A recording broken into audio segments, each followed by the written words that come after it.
Brasileira vítima de tráfico humano ganha green card e vai poder visitar família no Brasil pela primeira vez em 30 anos. Comunidade de Massachusetts se une em manifestação de apoio à brasileira agredida em caso revoltante de xenofobia. Violência armada. Mais da metade dos moradores dos Estados Unidos já vivenciou incidentes com armas de fogo. Governador da Flórida, Ron DeSantis, acirra a briga com Disney ao anunciar que pretende impor pedágios e impostos. E atenção, temporada de tempestades pode começar antes do previsto e a primeira formação já vai afetar 5 estados nesta semana. A última vez que aconteceu uma tempestade tropical se formando tão cedo, em abril, foi em 2017, e aquele foi um ano de intensos furacões.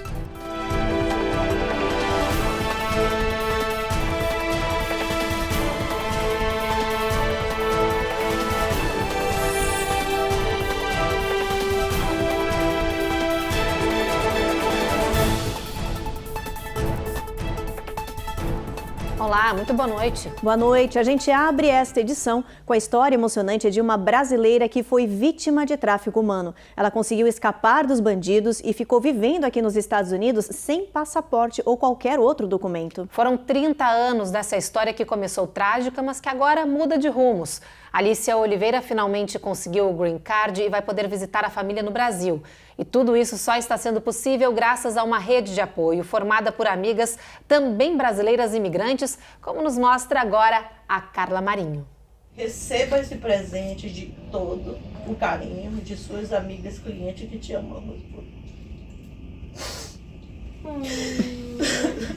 Emocionada, a baiana Alicia Maria Oliveira não segura as lágrimas com o presente que recebeu das clientes e amigas no salão em que trabalha, em Miami. 25 amigas se uniram para dar a Alicia o valor de $2.145, dinheiro para ela comprar a passagem e viajar para o Brasil para reencontrar a mãe, que não vê há mais de 30 anos. Minha trajetória em Miami não seria nada fácil se eu não tivesse elas em minha volta.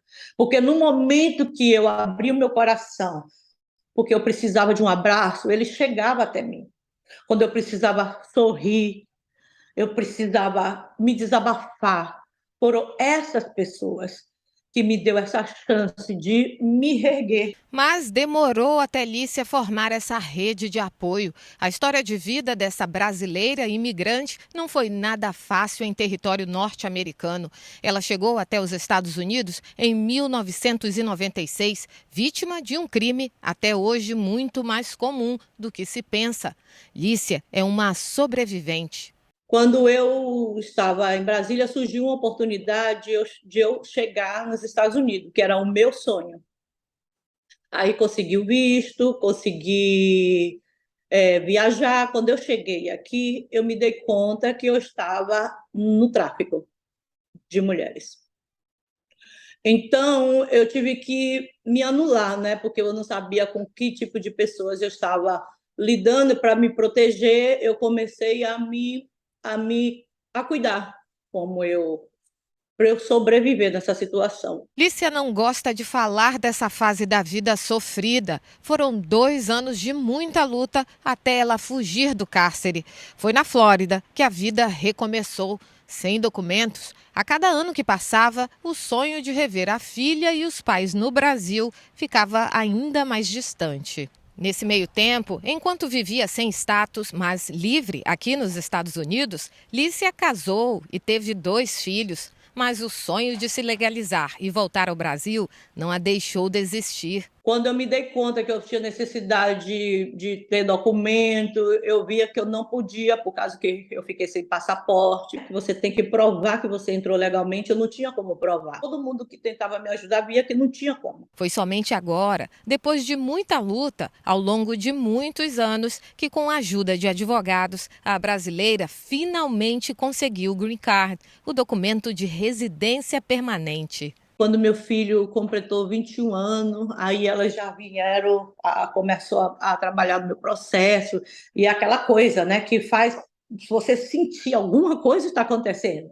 Sabe aquela coisa de, nossa, chegou a minha hora, chegou o meu momento, minha cabeça vai lá com meus 9 anos, todas as expectativas que eu criei dentro de mim, a certeza que eu ia vencer aqui nos Estados Unidos, que podia dar uma história melhor para os meus filhos. Para os especialistas, antes de pensar em desistir, o imigrante precisa buscar orientação correta. Imigração, por incrível que pareça, é considerada uma das áreas do direito americano mais complexas, perto só das leis de tributação. Então imagina como é difícil.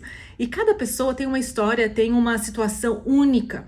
Por isso que é importante o imigrante realmente não tomar cuidado com o que está ouvindo de todos os amigos, que muitas vezes querem ajudar, mas nesse querer ajudar pode colocar a pessoa num problema maior. O importante é procurar um advogado realmente, alguém que é licenciado para atuar nas leis dos Estados Unidos para poder ajudar a pessoa. E assim encontrar um caminho, ou então ouvir, espere, não é o momento. Muitas vezes esse espere pode ser o que salva a vida da pessoa e não coloca ela num processo de deportação desnecessário. E depois de 30 anos de espera, o retorno à terra natal já tem data marcada. Em maio, com fé em Deus, eu estarei lá em Salvador. Só o fato de eu saber que vou reencontrar minha mãe depois de quase 3 décadas, isso para mim, às vezes, me tira um pouco a força, sabe? Mas eu tento me reerguer, porque agora é a contagem regressiva, né? Que história, hein, gente? É muito triste pensar que a Alicia teve que passar por tudo isso, mas que bom que essa época passou, que agora finalmente ela vai realizar o sonho de voltar à terra dela, ao Brasil, depois de 30 anos, graças a essa rede bonita de amigas, né? Com certeza. A gente vai estar aqui, claro, torcendo, vibrando para você ir logo visitar a família e depois voltar e contar tudo pra gente como é que foi essa grande viagem aí, né? Isso aí, que essa história inspire outras pessoas, porque a gente sabe que esse assunto continua rodando, né, Ruth? Muito. Inclusive, gente, o tráfico humano é um tema muito preocupante e cada vez mais vem aumentando no mundo inteiro. E a gente sabe que as várias crises mundiais, econômica, fome, conflitos, acabam propiciando esses crimes nos países mais vulneráveis. E olha, com as redes sociais ficou ainda mais fácil para esses criminosos agirem. As mulheres e as crianças são as maiores vítimas. A Eloá Zen mostra pra gente que os Estados Unidos são o país que mais registram tráfico de pessoas. Mais de 27 milhões de pessoas são atualmente vítimas de tráfico humano mundo afora, segundo o Departamento de Estado americano. Só no Brasil, foram registrados mais de 1.300 casos desta natureza entre 2011 e 2019. Mas especialistas, como a doutora Daniela Peterka Benton, diretora do Centro Global de Tráfico Humano, acreditam que este número possa ser muito maior. Sempre houve um mal-entendido sobre o que é tráfico de pessoas. Acho que quando você diz tráfico de pessoas, quase todo mundo imediatamente associa a exploração sexual. Mas há tantas outras formas de exploração, seja a exploração de trabalho ou de crianças-soldados, e há muito mais do que só isso, mas as pessoas geralmente não estão cientes disso, porque algumas das coisas mais imediatas e mais assustadoras são a ameaça de agressão sexual e exploração sexual, obviamente. Ainda de acordo com quem entende do assunto, estamos agora num momento fértil para este tipo de crime, uma vez que diversos países passam por algum tipo de crise econômica que fragiliza ainda mais uma população já vulnerável e as redes sociais atravessam um momento de forte popularidade. Para o professor de comunicação da Montclair University, Bon Benton, as mídias sociais não podem ser ignoradas nesta equação. Social media is really a space where conspiracy thrives. As mídias sociais são realmente um espaço onde a conspiração prospera. É tão fácil compartilhar um meme que diz que no estacionamento da loja que eu estava havia alguns traficantes de seres humanos e nós não os vimos chegando, certo? E isso é compartilhado com outra pessoa e é ampliado. E este tipo de história e desinformação realmente persistem em todas as mídias sociais. Os Estados Unidos são classificados como um dos piores países do mundo para o tráfico de pessoas. De acordo com um relatório divulgado pelo Departamento de Estado, os 3 principais países de origem das vítimas de tráfico humano em 2018 foram Estados Unidos, México e Filipinas. Mas além de ser um país de origem, os Estados Unidos são, por vezes, o destino de pessoas traficadas.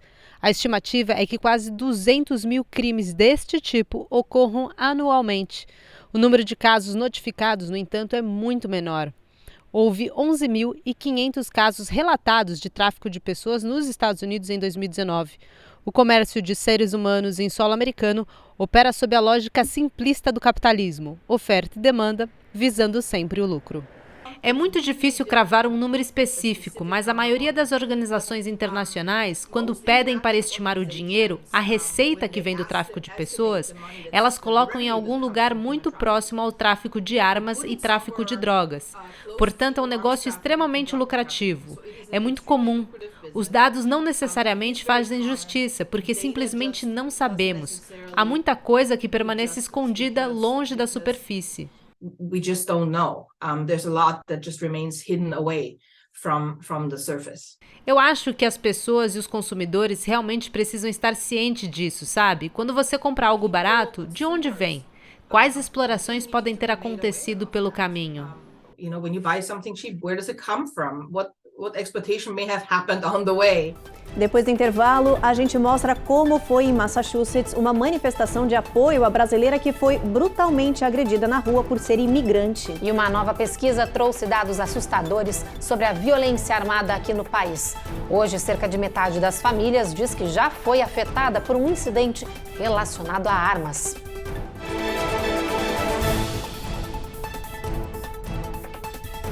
Américas no ar. Oferecimento Rejuve Chef. Melhore agora sua qualidade de vida. Perm Shield. Precisando construir ou reformar seu ambiente? Temos o piso ideal para você. Acesse permshield.com.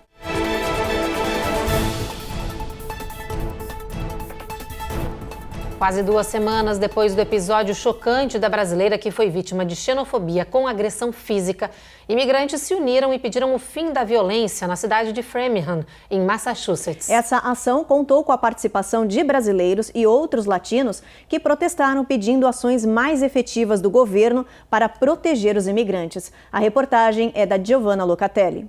A cidade de Framingham se orgulha de ser uma comunidade acolhedora e segura para todos que escolhem viver e trabalhar aqui. O movimento foi realizado no centro de Framingham e reuniu brasileiros que moram na região, além de representantes de entidades de apoio ao imigrante. Os manifestantes carregavam cartazes que diziam não à violência. A manifestação pedindo o fim da violência contra imigrantes aconteceu motivado pelo recente caso da brasileira Raíssa Garcia, que foi vítima de xenofobia. A brasileira foi agredida fisicamente por uma americana no centro de Framingham. Michelle Milburn, de 45 anos, foi filmada desferindo vários socos em Raíssa, mesmo depois dela caída no chão. O vídeo ganhou a internet nos últimos dias. Enquanto batia na brasileira, ela gritava frases preconceituosas contra a imigrante. Gritava o tempo todo que era para me voltar para o meu país. Você sabe quem sou eu? Você sabe quem sou eu? Nada vai acontecer comigo. I am American. Raíssa foi parar no hospital com ferimentos no braço e na boca. A americana chegou a ser presa, mas foi liberada depois de pagar uma fiança de $2.500. O processo segue na justiça e Michelle vai responder em liberdade. Por causa da agressão, Raíssa pode receber benefícios imigratórios. Olha, nós tivemos um episódio em Framingham que foi infeliz, mas serviu para abrir os nossos olhos, os olhos do governo local, das outras microagressões e problemas que estão acontecendo na comunidade brasileira, comunidade imigrante em geral, e estava precisando de um apoio, solidariedade e uma oportunidade para o governo dizer: nós estamos te escutando, porque os brasileiros têm contribuído muito para Framingham, mas agora eles precisam de ajuda. O presidente Joe Biden decretou o fim da emergência de saúde pública pela pandemia aqui no país. Esse é um dos assuntos do nosso Giro de Notícias desta terça-feira. Oficialmente, a emergência nacional de Covid-19 está acabada, mais de 3 anos depois de ter sido declarada pelo ex-presidente Donald Trump. Em nota, a Casa Branca disse que o presidente Biden assinou a medida ontem, cerca de um mês antes do previsto pela administração. O projeto de lei para encerrar a emergência nacional já havia sido aprovado no Senado em março e Biden estava comprometido em sancioná-la assim que chegasse em sua mesa. Agora o governo deve começar a diminuir as autoridades ligadas à pandemia e nos próximos meses a vacinação pode deixar de ser gratuita. O CDC revelou um aumento nas doenças sexualmente transmissíveis no país. O crescimento de casos em 2021 foi de 7%. Em números totais, foram mais de 2,5 milhões de casos reportados, mais da metade por clamídia. Também aumentaram os casos de gonorreia, sífilis. Essa última doença assustou pelo alarmante número de registros em mulheres grávidas. No mesmo ano de 2021, a sífilis congênita causou a morte de mais de 200 200 recém-nascidos. O governador da Flórida, Ron DeSantis, acirrou a briga com a Disney ao anunciar que pretende impor pedágios e impostos sobre seus hotéis e estradas que levam aos parques temáticos. Ele também prometeu retirar da empresa o controle sobre o desenvolvimento do distrito que supervisiona sua propriedade e chamou a Disney de uma piada. Há mais de 50 anos, o território da Disney opera dentro do Reedy Creek Improvement District da Flórida e funciona essencialmente como uma área autônoma. A batalha entre o republicano e a Disney começou após o parque se opor às políticas do floridiano, como a medida que proíbe educação sobre orientação sexual e identidade de gênero nas escolas. O número de vítimas no tiroteio em massa em um banco em Louisville, no Kentucky, aumentou para 5. Pelo menos 8 pessoas ficaram feridas, 4 seguem internadas e uma delas está em estado grave. Se trata de um policial que levou um tiroteio na cabeça enquanto tentava desarmar o atirador. O criminoso já foi identificado. É um homem de 25 anos que trabalhava no banco e que há poucos dias havia sido notificado de que seria demitido. Ele transmitiu o ataque ao vivo em uma rede social. E um estudo surpreendente apontou que mais de metade dos adultos já foi afetada aí pela violência armada aqui nos Estados Unidos. Olha, isso equivale a 54% da população. Eles dizem que pelo menos um membro da própria família já teve algum incidente com arma de fogo. Essa pesquisa assustou os estudiosos e preocupou os ativistas anti-armas. 54% da população adulta diz que foi vítima ou teve algum parente que vivenciou experiências negativas com armas de fogo. Segundo a pesquisa da Fundação Kaiser Family, 20% das pessoas dizem que já tiveram um familiar morto por disparos. 17% testemunharam ataques ou ferimentos a tiro. O restante foi ameaçado com armas de fogo. O CDC, o Centro de Controle e Prevenção de Doenças, informou que essa pesquisa vai de encontro com o aumento da violência armada no país. Quase 49 mil mortes foram relacionadas às armas em 2021. Isso equivale a um aumento de 23% em relação ao período pré-pandêmico de 2019. No próximo bloco, a gente fala da onda de proibição das redes sociais às crianças. O Arkansas pode ser o segundo estado do país a limitar o acesso deles. E tem reportagem também sobre os revoltantes flagrantes de uma funcionária de creche em Maryland, agredindo crianças e bebês.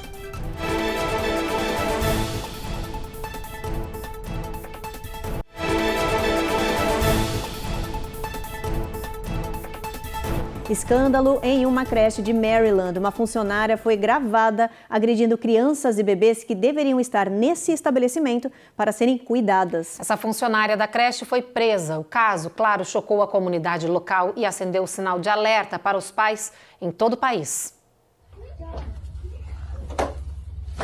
As imagens são revoltantes.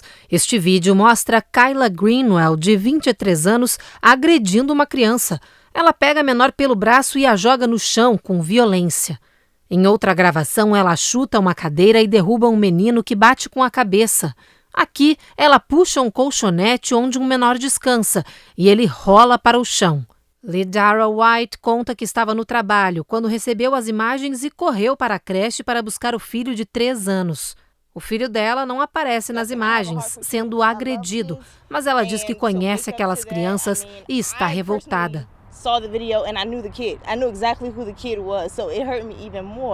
Os flagrantes com os atos abusivos, violentos, foram gravados e postados pela própria agressora. A escolinha disse que, ao tomar conhecimento dos ocorridos, chamou a polícia e o Serviço de Proteção Infantil. Em um comunicado, a creche disse que a empregada foi demitida e que, quando foi contratada no final de março, foram cumpridos todos os requisitos exigidos, o que inclui uma verificação de antecedentes criminais e de abusos de crianças. Segundo a polícia de Maryland, o caso ainda é uma investigação ativa. Kyla está presa e responderá por múltiplas acusações de abuso infantil. O Arkansas pode ser o segundo estado americano, depois de Utah, a limitar o acesso de crianças às redes sociais. A Câmara Estadual aprovou o projeto de lei. A medida segue agora para votação no Senado. O projeto de lei exige principalmente a verificação de idade para uso das redes sociais, como Facebook, Instagram e TikTok, por exemplo, e o consentimento dos pais para menores de 18 anos. Esse projeto, chamado SB 396, coloca sob responsabilidade das plataformas contratar empresas ou terceirizar o serviço de verificação de idade. A governadora Sarah Huckabee manifestou apoio ao projeto e pediu para o Senado aprovar o mais rápido possível. No mês passado, Utah aprovou uma legislação semelhante. Foi o primeiro estado americano a restringir o uso das plataformas sociais por crianças. O que vemos percebendo, né, e por diversos fatores, né, diversas consequências, por exemplo, violências que vão aparecendo dentro das escolas, ou o excesso de eroticidade, né, provocado por dancinhas TikTok ou outros acessos das redes sociais, vem interferindo de uma maneira muito profunda na subjetividade das crianças e dos jovens. Portanto, né, é necessário que tanto a escola quanto a família participem mais, né, do acesso a essas informações, porque a maioria deles é um acesso livre, né? Então é complicado, né, para crianças tão pequenas que não têm a possibilidade de fazer uma análise crítica, você dá essa abertura sem nenhuma regulação. Depois do intervalo, tem os detalhes da primeira tempestade tropical da temporada que está se formando no Golfo do México e pode atingir a Flórida e outros estados nos próximos dias. E também tem reportagem curiosa sobre um dentista da Flórida que quer bater o recorde mundial de puxar um carro com os dentes.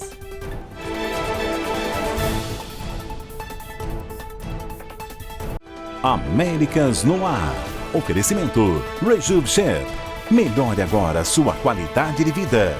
Perm Shield. Precisando construir ou reformar seu ambiente? Temos o piso ideal para você. Acesse permshield.com.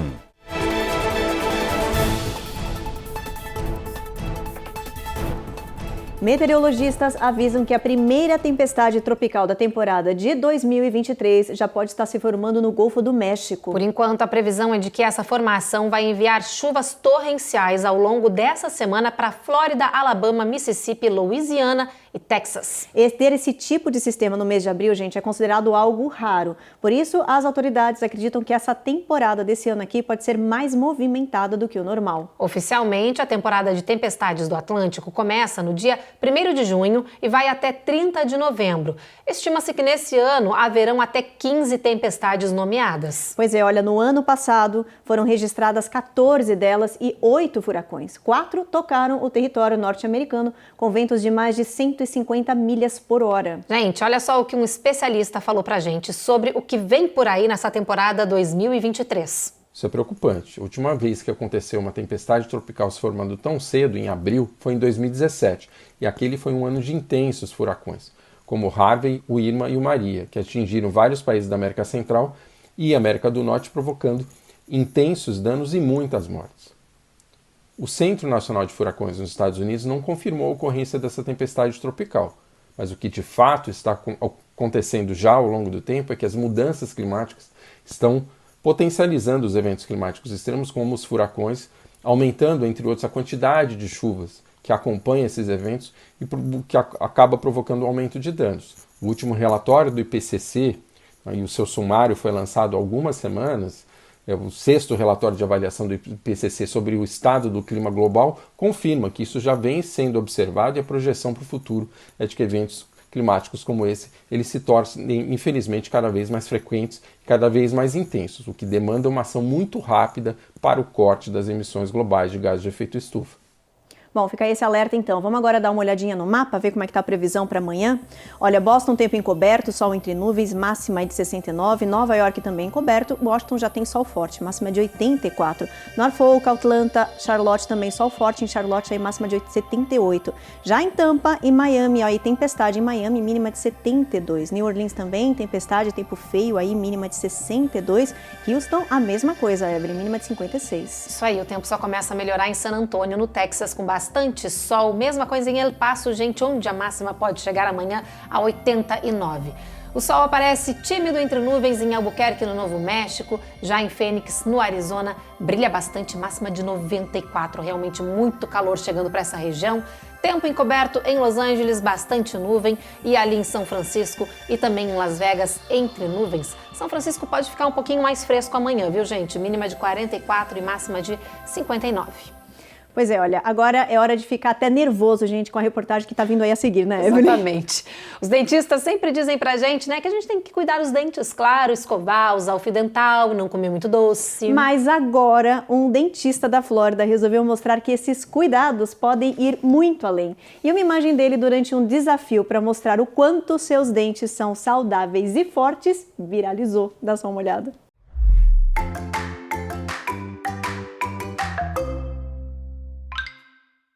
Atenção, crianças, não tentem fazer isso em casa.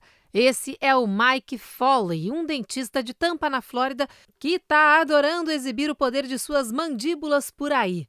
O vídeo dele puxando um carro que pesa mais de 2.000 libras ganhou a internet. O dentista diz que sabe o quanto isso pode ser estranho e até desaconselhado pelos próprios colegas. Mas ele conta que sempre teve ideias, digamos, diferentes quando o assunto são os dentes.